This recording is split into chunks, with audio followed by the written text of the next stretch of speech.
Segmen kedua yaitu tanya jawab dengan pertanyaan dari panelis teman-teman, dan akan ditanggapi juga atau ditambahkan oleh paslon lainnya.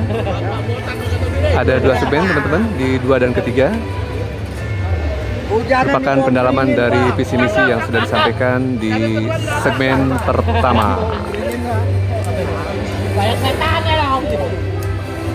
Kita akan menantikan kejutan-kejutan apa yang akan hadir di debat kali ini.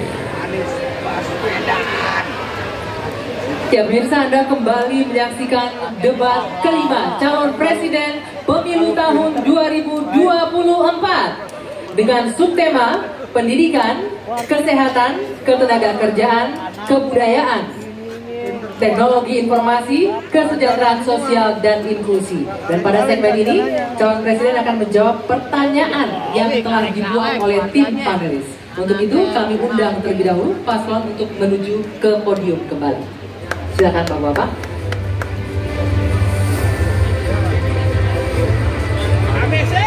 Kita hantarkan Pak Anies Baswedan untuk ke podium. Semoga saja bisa menjawab pertanyaan dari panelis dengan baik sesuai dengan harapan. Merupakan debat pamungkas sehingga menjadi bahan pertimbangan terutama untuk pemilih yang swing voter ya, atau yang belum menentukan pilihan. Di segmen sebelumnya, pemirsa, penyampaian visi misi dan program kerja dimulai dengan calon presiden nomor urut 2. Maka di sesi ini kita akan mulai dengan calon presiden nomor urut 3, Bapak Ganjar Pranowo. Langsung saja kami akan mempersilakan panelis atas nama Profesor Dr. Amin bin Syam untuk bisa mengambil subtema pertanyaan dari wadah yang sudah kami sediakan.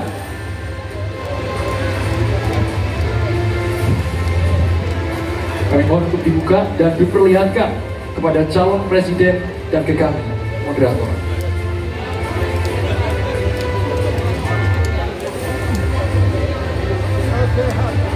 Tema kesehatan. Subtemanya adalah kesehatan. Kami juga akan mengundang Bapak Polhas Damani MED dapat mengambil undian daftar pertanyaan Bapak dari fishbowl yang telah tersedia. Apakah huruf A, B, atau C yang akan muncul? Bisa diperlihatkan huruf A.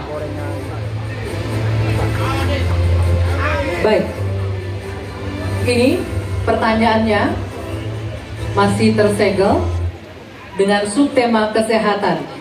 Kita akan membuka dan kami ingatkan kepada calon presiden untuk bisa menyimak baik-baik pertanyaan karena hanya akan dibacakan satu kali. Baik.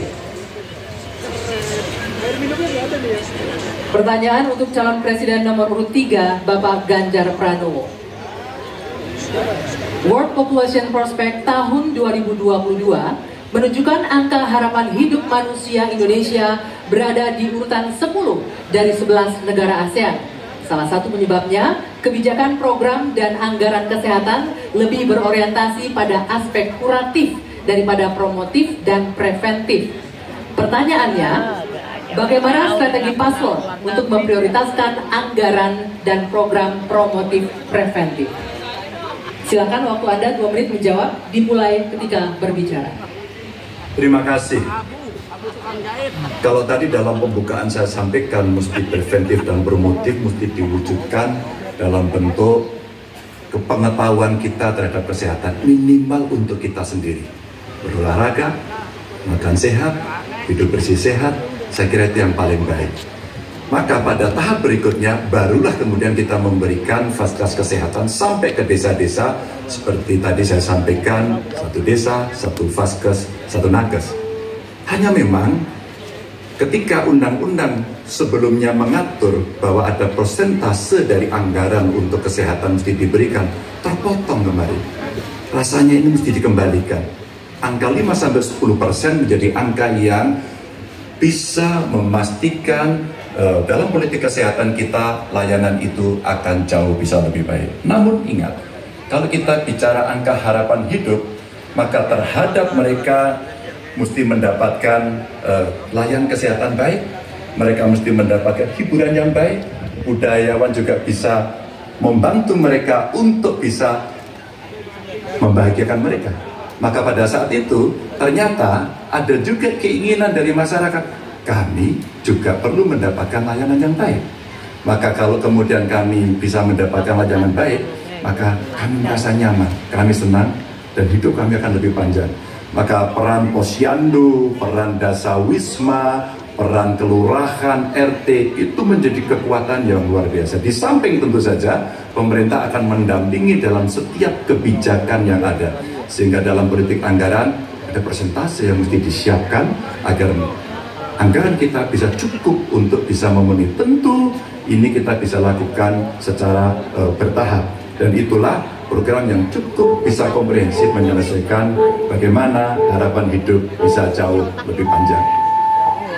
Ya, selanjutnya kami berikan kesempatan untuk Capres nomor 1 Bapak Anies Baswedan menanggapi jawaban yang disampaikan oleh Pak Ganjar. Silakan Pak Anies, waktu ada 1 menit dimulai ketika berbicara. Saya tadi sampaikan baik, izinkan saya meneruskan bahwa salah satu persoalan utama adalah pusat kesehatan masyarakat kita saat ini diarahkan terlalu fokus pada hal-hal yang sifatnya kuratif. Lalu urusan kesehatan seakan menjadi urusan Kementerian Kesehatan dan Dinas Kesehatan saja. Dan salah satu masalah utama adalah banyak yang disebabkan oleh pola hidup yang tidak sehat.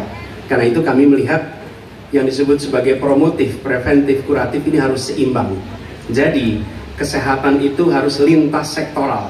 Kami pernah melakukan ini di Jakarta. Yang kita kerjakan misalnya membangun air bersih, misalnya di Kepulauan Seribu, supaya mereka dapat air yang sehat.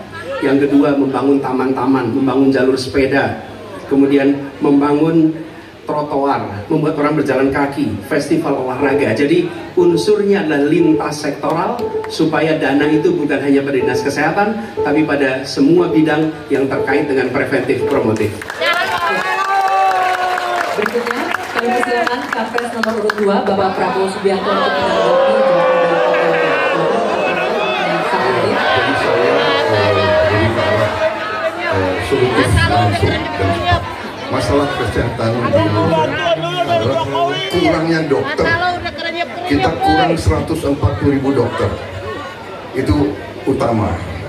Bayangkan kalau ada yang kena stroke atau serangan jantung, dua sebab yang paling besar kematian di beberapa kabupaten tidak ada spesialis jantung atau spesialis stroke. Dua, tidak ada perlengkapan yang memadai. CT scan, PET scan jarang ada di kabupaten. Ini harus kita atasi dan ini bisa kita atasi. Jadi solutifnya demikian. Dan yang paling penting dalam preventif adalah makan bergizi untuk ibu-ibu yang melahirkan.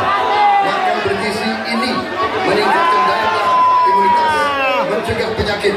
Ini adalah strategis sekali. Makan bergizi untuk anak-anak ini. Terima kasih. Silakan Bapak Ganjar Pranowo menanggapi jawaban tadi. Silakan direspon jawaban tadi dengan waktu 1 menit. Silakan. Ya, terima kasih.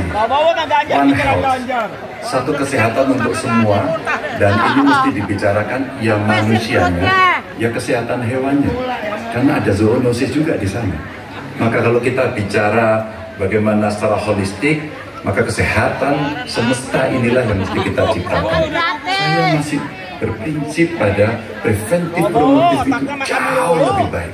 Kalau tidak kita kokol, biaya kita akan habis untuk menangani orang sakit. Tapi kalau kita bisa mencegah, maka inilah yang akan bisa membuat manusia bisa hidup sehat.